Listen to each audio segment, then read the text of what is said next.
last tab we're going to discuss in this lesson is Preset Payment.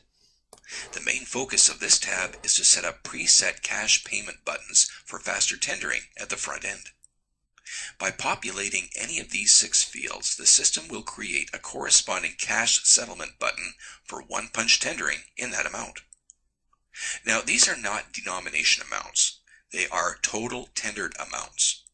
So let's say a check came to $90 and the customer offered $100 cash.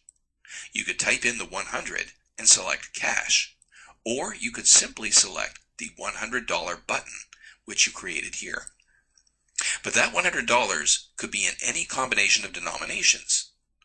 The buttons will appear in the finish screen.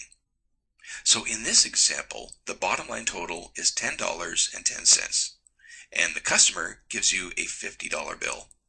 Touch the 50 button and it's done. Now take a look at the checkbox above those fields. It says Auto Apply Preset Payment.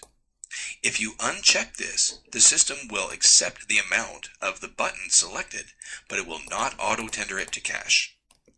You would use this in an establishment that may accept more than one type of currency.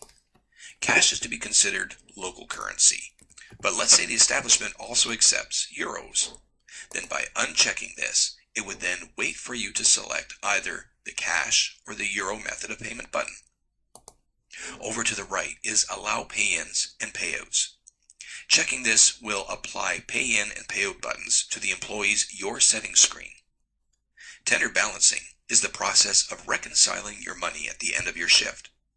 As part of the cash out process, a window will display showing each method of payment you've collected within your shift, and in here you count up what you have, enter it, and your cash out report will show whether you matched or are over or under what the system says you should have. Tender balancing is discussed in more detail in another lesson. But the point I need to make here is that this selection will determine whether you balance it on the employee cash out, in which each employee's cash out will present this window if there is anything to reconcile, or it can be set to wait and do it for the entire establishment as part of the end-of-day process, making it a manager's task as opposed to a server's or cashier's task. And please note that tender balancing is optional. By default, the system will not enforce it.